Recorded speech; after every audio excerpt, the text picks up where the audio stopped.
हर बार बारिश में नक्सली थोड़ा आराम कर लेते थे, इस बार बारिश में भी हम उनको सोने नहीं देंगे और 31 दिन के लक्ष्य को हम आगे बढ़ाएंगे।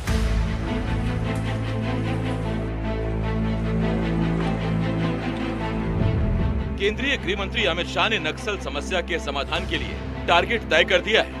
बारिश के दिनों में ऑपरेशन जारी रखने का ऐलान भी कर दिया है। ऐसे में बड़ा सवाल है कि नक्सल समस्या से सबसे ज्यादा प्रभावित बस्तर के घने जंगलों, नदी नालों और पहाड़ों पर बारिश के मौसम में नक्सलियों से लोहा लेने के लिए सुरक्षा बल के जवान कितने तैयार हैं? इरादा भी काफ़ी मजबूत और मनोबल भी काफ़ी अभी ऊंचा है। उसी हिसाब से आने वाला मानसून की अवधि में भी सुरक्षा बल द्वारा लगातार अंदरूनी इलाका में और सीमावर्ती इलाका में सिक्योरिटी फोर्सेस के माध्यम से DRG, STF, Bastar fighter, cobra, CRPF, BSF, ITBP या अन्य तमाम सुरक्षा बल द्वारा एक कोऑर्डिनेटेड अप्रोच के तहत कार्रवाई करेंगे ताकि मानसून के पीरियड में भी हमें काफ़ी उल्लेखनीय सफलता प्राप्त हो सकता है। और जो अभी तक माओवादी के खिलाफ जो हम दवा बनाकर रखा, उस दवा को और भी बरकरार कर रख सकता है और आने वाला बहुत जल्दी नक्सल समस्या को इस इलाके से खात्मा करने की दिशा में हम और मजबूती से काम कर सकते हैं। सुरक्षा बल के जवानों ने मानसून में सर्चिंग अभियान की सिर्फ रणनीति ही नहीं बनाई, बल्कि प्रहार भी जारी है। नक्सलियों के खिलाफ अब अंतिम प्रहार।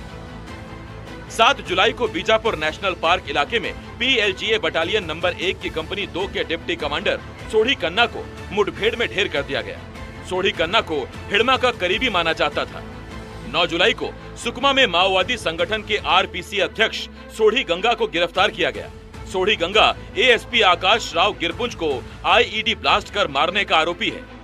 8 से 11 जुलाई के बीच नारायणपुर के अबूझमाड़ में सक्रिय 40 से अधिक नक्सलियों ने समर्पण किया। सुरक्षा बलों के ऑपरेशन के कारण बड़े माओवादी नेताओं की संख्या लगातार घट रही है। 45 के आसपास संख्या हुआ करते थे, लेकिन अलग अलग अवधि में जो नक्सल विरोधी अभियान के मुठभेड़ के दौरान अनेक सेंट्रल कमेटी और पुलिस ब्यूरो मेंबर्स के डेड बॉडी रिकवर किए गए थे और कई माओवादी जो सीनियर लीडर्स का गिरफ्तारी भी हुआ और कई लोग संगठन छोड़कर सरेंडर भी किया।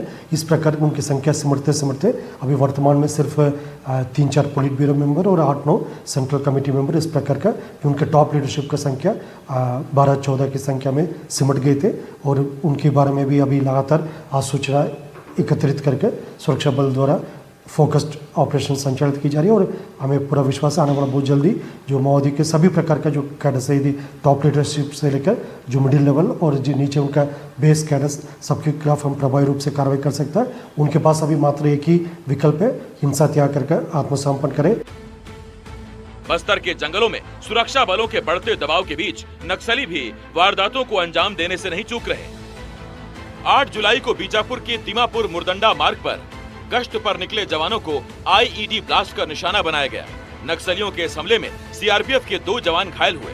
बीजापुर में पेरमपल्ली गांव में नक्सलियों ने 2 जुलाई को ग्रामीण कवासी हुंगा की हत्या कर दी। 2 जुलाई को ही बीजापुर के पेगड़ापल्ली में नक्सलियों की IED की चपेट में आने से ग्रामीण विशाल गोटे घायल हो गया। 15 जून से 10 जुलाई 2025 के बीच 5 से ज्यादा ग्रामीणों की हत्या नक्सलियों ने बस्तर में की। मानसून में भी माओवादियों पर प्रहार जारी है।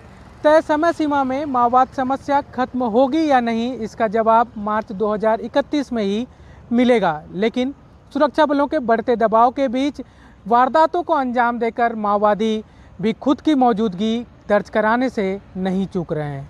रायपुर से कैमरा सहयोगी प्रवीण साहू के साथ नीलेश त्रिपाठी, NDTV।